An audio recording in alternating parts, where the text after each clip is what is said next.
Joining us now is Lina Hidalgo. She's the judge in Harris County, which is the top elected official in charge of America's third largest county, which is experiencing one of the worst coronavirus outbreaks on earth right now. Judge Hidalgo, thank you for taking time to be here tonight. I really appreciate it. Thank you for having me. First, let me ask you, I'm trying to describe what's happening broadly in Texas, but specifically in Harris County and in Houston from afar. Let me ask you if I got anything wrong or if there's anything else, anything that I've gotten wrong or anything else that important we should understand about the situation you and your county are in right now. No, it's crushing to see that testimonial from the nurse. And if there's a silver lining, it is that the hospital's operational capacity is hitting 92, 97%. But as she said, they've been working to make room, to make surge capacity and sustainable surge capacity, which gives us a little bit of a chance to perhaps have a chance at success. Does that mean we will succeed?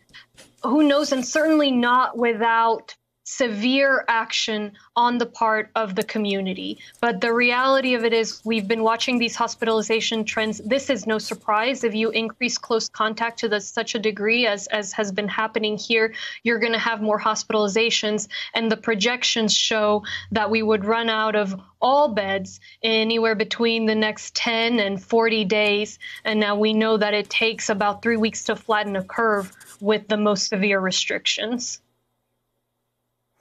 In terms of that horizon, that sort of dire horizon in terms of running out of all beds, and you talk about surge capacity, one of the things that we have heard from other health officials and that we've seen in other places is that surge capacity is sort of, it's never easy, but it's easier to organize in terms of physical space and literal beds and getting equipment in place. The thing that's hard to manage in terms of surge capacity is the right number of trained healthcare professionals to staff those beds and to staff particularly intensive care patients who need so much attention and so much work from so many professionals.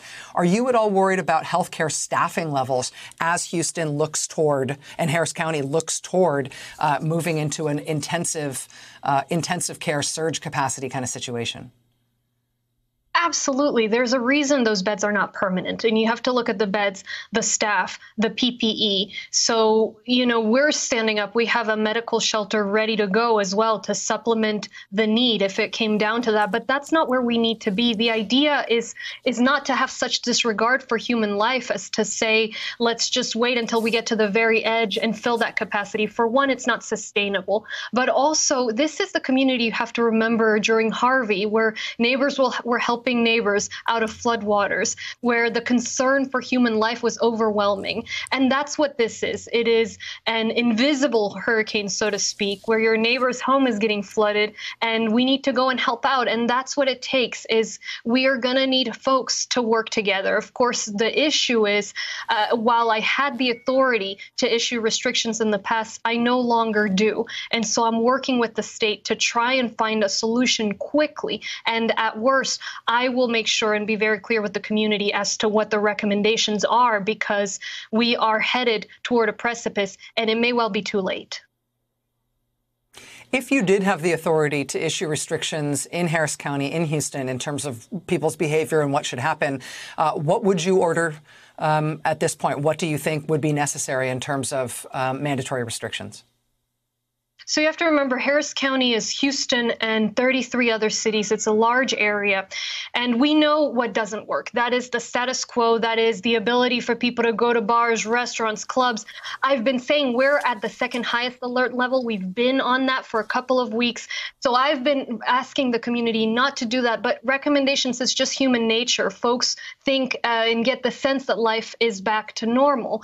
What we know works is a stay home order. Do I want to go there? No. From the beginning of the reopening, I've said I'm committed to making it succeed. And we've pulled out all the stops on tracing, on isolation, quarantine options for first responders, on this medical shelter, work with nursing homes, all kinds of things. But the reality of it is we need to avoid being the canary in the coal mine as far as what a reopening should not look like. And we need to figure out how to do this sustainably. Harris County Judge Lina Hidalgo, let me just ask you one last question before we go. Obviously, Harris County is capable big, very large, as you said, third largest populace in the country in terms of counties. And you guys have your act together. You guys know you have good governance. You know what you're doing. Given all that, I'm almost hesitant to ask, but is there something that you need in terms of national help? Is there something that Harris County needs to tap the rest of the country for as you face these very, very scary numbers right now? I hope that folks that are reopening too quickly, folks that are getting complacent, will see what's happening here and take it as a word of warning and recognize that the virus has not gone away, that it spreads from person to person contact, and that we can't get complacent with this virus. Other than that, what I need is the ability for the community to buckle down. We did it first already with the first wave. We were able to bring those case numbers to flatten them before it started reopening, and we got to do that again. Lina Hidalgo, Harris County, Texas judge, thank you so much for being here. Good luck. This is going to be a tough few weeks in Harris County. Please keep us apprised. Thank you.